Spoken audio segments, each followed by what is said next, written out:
Wir mussten ja gewinnen. Warum? Naja, die wollten unbedingt, dass wir die kapitalistischen Mannschaften schlagen. Jemand kannte den Ordner, den Einlasser und ein bisschen Trinkgeld, ein bisschen Staub, wie wir damals gesagt haben, zugesteckt und dann konnte der ins Stadion. Also das Stadion ist aus allen Nähten geplatzt, das war verrückt.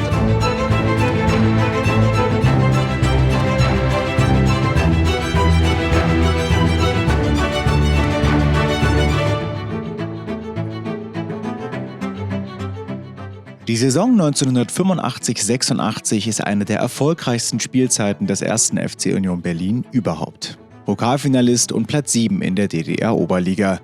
Durch diese Platzierung darf man im Sommer 1986 am Inter-Toto-Cup teilnehmen. Die Gegner in der Gruppe sind Lüttich, Lausanne und Uerdingen. Für uns war es generell sowieso egal. International war für uns super. Und dass es dann noch 3 Westmannschaften geworden sind, also das war ja sowieso das Tollste überhaupt. Und man hat eben sich messen können international und hat dann nicht gegen, sag ich mal, Stahl Hennigsdorf gespielt oder KWO Berlin oder, weiß ich nicht, Hansa Rostock, sondern gegen Bayer Uerdingen oder Lausanne Sport oder Standard Lüttich. Ne? Na, für uns war das ganz irre. Jetzt konnten wir überall hin.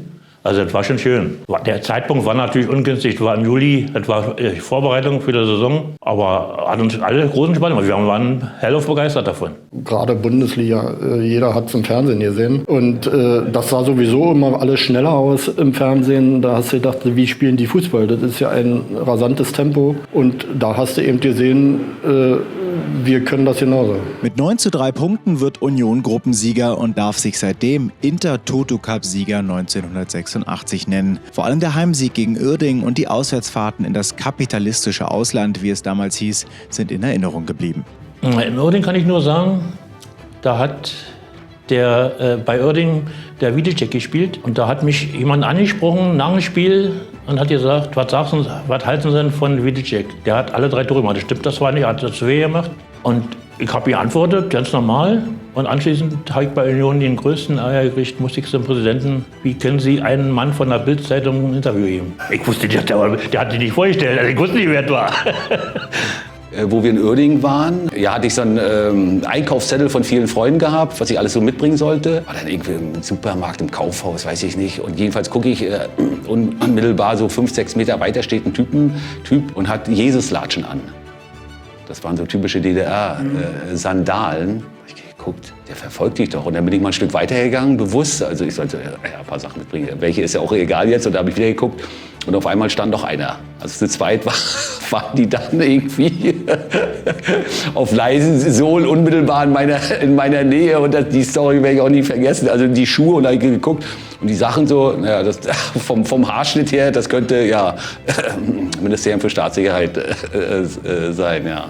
Haben Sie immer gut auf euch aufgepasst. Ja. Gut, festhalten konnten sie sich so und so nicht. Wenn du jetzt weg wolltest, dann wärst du weggerannt. Also so schnell waren die so und so nicht. Ne? Also das irgendwie.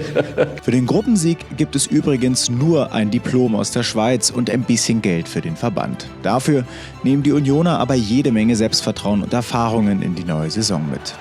Mehr als das gibt es leider auch in unserer letzten Folge von Union International nicht zu holen, bei der UEFA-Cup-Teilnahme 2001. Guck mal, wer da gespielt hat bei Uerdingen. Das war ja wirklich eine Mannschaft. Ja, ne, was ich ja. gesagt habe. Ja, klar. Das sind ja einige, die Funkelbrüder, weiß ich noch. Und dann beim Eckball, wenn die sich vorne Edwards, hingestellt haben, Funkel. die mussten noch besser wissen, weißt du? Die hatten so eine ganz komische Variante. Ne? Die haben sich vorne am Pfosten, die Kerle, Sonne so groß, dass du nicht hinkamst. sowieso beide, die Ja. 2 Meter. Also Funkel, und dann war noch einer noch hier. Na, Widicek. Ja, und der noch so